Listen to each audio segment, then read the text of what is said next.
بسم الله الرحمن الرحیم. سلام بزرگواران، خوش اومدید به جلسه دیگه از آموزش زبان انگلیسی. این بار میخوایم اعداد 0 تا 10 رو خدمتتون آموزش بدیم. عزیزان، از عدد 0 شروع میکنیم و فعلا به عدد 10 ختمش میکنیم برای شروع. بقیه اعداد هم خب قطعا از همین ساخته میشه و در جلسات آینده کاملتر هم تلفظش و هم نحوه خوندنش رو به شما آموزش میدیم. بذارید جلوتر بریم. خب اولین عدد چی عزیزان؟ عدد 0 هستش. 0 میشه در زبان انگلیسی میشه 0 نوشته میشه، 0 خونده میشه و این مدلی نوشته میشه. بچه دفتر 2 خط داشته باشید یا 2 خط، اگه دفتر 3 خط یا 4 خط دارید 2 خط ثابتش رو در نظر بگیرید. 0 به این شکل شبیه اوه ولی بیزی تره، یعنی کامل دیگه شما دایره نمیکشید، بیزی میشه، یعنی از 2 خطتون یه ذره میزنه بالاتر. خیلی هم نمیخوایم سخت بگیریم ما بچه‌ها، بخوایم مثلا بگیم میزونه، چون واقعا هیچ وقت هیچ کی میزون نمیتونه بنویسه.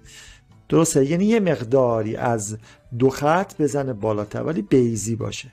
من یه ذره دستم میلرزه و کج میشه، بالاخره طبیعی این کار هستش. این میشه چی؟ عدد 0. الا اندازه مختلف نیازی همه رو یکسان بنویسیم، ما زیاد نمیخوایم خطکش بذاریم برای نوشتنش. این میشه عدد 0 و چجوری نوشته میشه تو زبان انگلیسی؟ حرفش رو هم بگیم. میشه حرف Z، حرف E، حرف R و O. 0 نوشته میشه ولی 0 خونده میشه. 0 یعنی 0. بریم عدد 1. عدد 1 بچه تو زبان انگلیسی میشه 1 به این شکل. اونه نوشته میشه O N و E. 1 میشه عدد 1. بچه یه خط صافه مثل یک تو فارسیه، فقط یک مقدار این سرش یه تغییر شکلی داره. نکنید این مدلی نوشته میشه 1. یکی قشنگ میخواید بنویسید صاف میشه 1. بریزه بالا بیاید از 2 خط میزنه بالاتر، میبینید چه یکای میزونی هم هستش. این عدد 1 خیلی خوبه. سعی بکنید مدل نوشتهش دقت بکنید، اندازش چقدر باشه. ماشاءالله. این میشه عدد 1 و تلفظش هم هست 1. به حرف بخوایم بنویسیم میشه 1. 0 میشه 0، 1 میشه 1. خب بریم سراغ عدد 2. عدد 2 بچه تو زبان انگلیسی میشه 2. حرف T، W و حرف O. تو تو نوشته میشه ولی تو خونده میشه. چجوری نوشته میشه بچه ها؟ عدد 2 رو نگاه بکنید. شما روی خط دوم به این شکل بیاید پایین. این میشه 2، شبیه قوه. شبیه قو میشه. 2. این میشه 2. میبینید چجوریه؟ یه ذره بد نوشتیم اینو، این خوبه. آفرین. این میشه 2. چقدر قشنگی. عدد 2 حتی با فونت های مختلفی هم نوشته میشه. این میشه عدد 2 که میشه 2. 0 1 2. تا حالا 3 تا رو یاد گرفتیم. بریم عدد بعدی. عدد بعدی میشه عدد 3 و تو زبان انگلیسی میشه 3. بچه 3 نکنید تری نخونید، 3 و اینجوری هم نوشته میشه. حرف T، حرف H، حرف R و 2 تا E. 3 میشه عدد 3. چه مدلی نوشته میشه؟ اینم خیلی قشنگ و ساده است. نگاه کنید. به این شکل. یعنی از 2 خط همیشه میزنه بالا، هیچ عددی در داخل 2 خط قرار نمیگیره. میبینید؟ آفرین. 3 شبیه ای برعکسه ولی هلال، سفت نیست و صاف نیست خط داشتی. میشه عدد 3. عدد 3 به این شکلی که براتون می نویسم. ماشاءالله. این میشه عدد 3. خیلی خوب و عالی. و بریم سراغ عدد بعدی. عدد بعدی عدد 4 هستش و تو انگلیسی بهش میگن 4. به این شکل نوشته میشه. حرف F، حرف O، حرف U و حرف R. 4 نخونید، 4 هم نخونید. 4 یه ذره یه مقدار اوش طولانی تر و ادامه دار تره. 4 رو بچه چجوری می نویسن؟ دقت بکنید. از بالاتر از خط بیاید پایین، یه خط صاف به این شکل، بیاید به چپ و بیاید به راست. این میشه عدد 4. بیاید به چپ، بیاید به راست به این شکل. 4 مدل های مختلف می نویسن. به صورت کامپیوتری هم هستش، یعنی اعدادی که یه مقدار شکلاش فهم کنم، ولی 4 معمول به این شکله. یه ذره کج شد، اشکال نداره.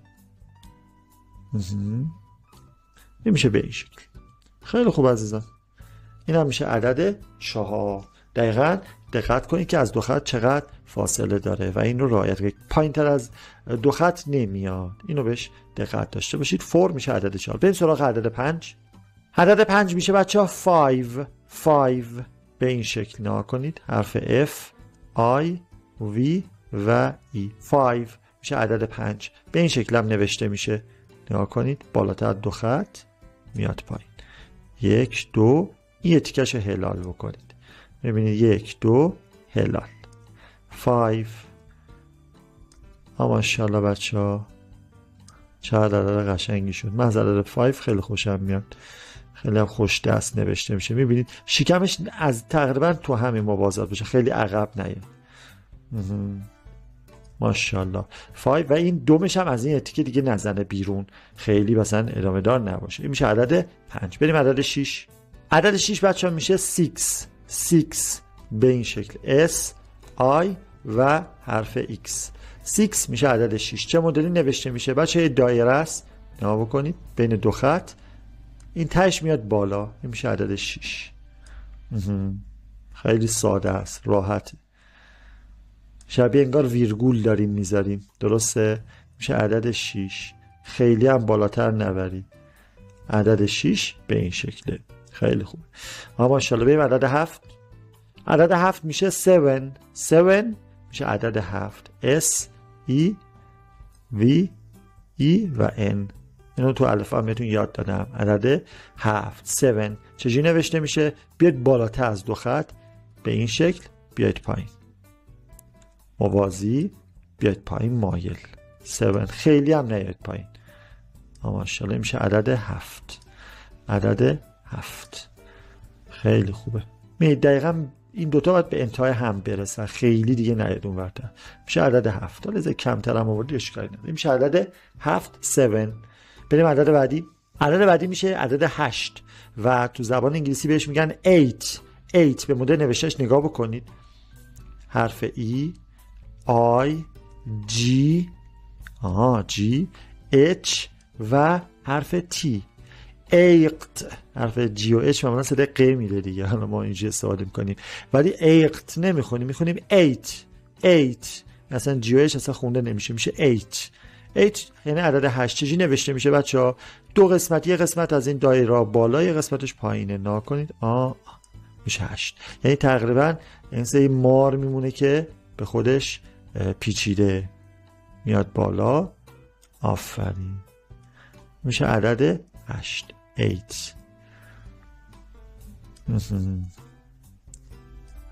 دقت کردید بچه ها؟ بیایید بالا، دوباره برگردوندش. آفرین.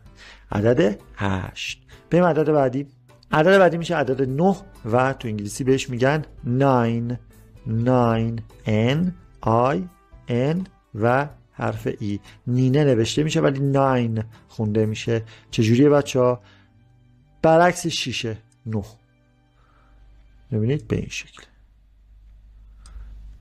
دایرهشو کوچیک نذارید.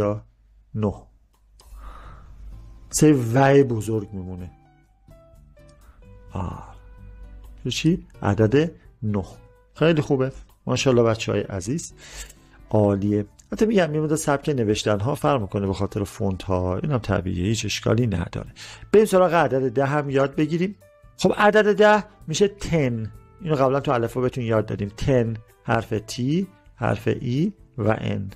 10 میشه عدد 10. خب مخلوطی از 1 و 0 دیگه. بذار با هم دیگه کنار هم دیگه بنویسیم. دیگه شما همه عددها رو یاد گرفتید دیگه. این میشه عدد 10. عدد کاپیتان ها، شماره 10. درسته؟ خیلی آدم نمیتونه مثلا به مینی صفر اندازش اندازه 1 یکی کوچیک یکی بزرگ اینجوری ننویسید. اینجوری ننویسید، به درد نمیخونه. غلط. بچه غلطه، اصلا اینجوری ننویسید. میزان صفرش باید اندازه چی باشه؟ برخلاف زبان فارسی باید خود تو قد و قواره 1 باشه. این میشه عدد 10. دیگه الان بچه همه اعداد رو میتونید بنویسید تا بی نهایت عدد میتونید همینجوری بنویسید 11 12 13 14 تا 1,578,396 همینجوری میتونید بنویسید. خیلی ساده دیگه، شما از عدد اصلی رو یاد گرفتید. ماشاءالله عزیزان، امیدوارم از این کلیپ خوشتون اومده باشه. اگه تو کانالای ما عضو نیستید، چه تو ایتا، تلگرام، داخل یوتیوب، آپارات و بله، میتونید عضویت رو بزنید و لایک هم یادتون نره. اگه مشکلی سوالی هم داشتید برام بفرستید. امیدوارم بهترین و نصیبتون. منتظر کلیپ‌های جدیدتر ما هم باشید. اسم انگلیسیشو یادتون نره. در پناه حق.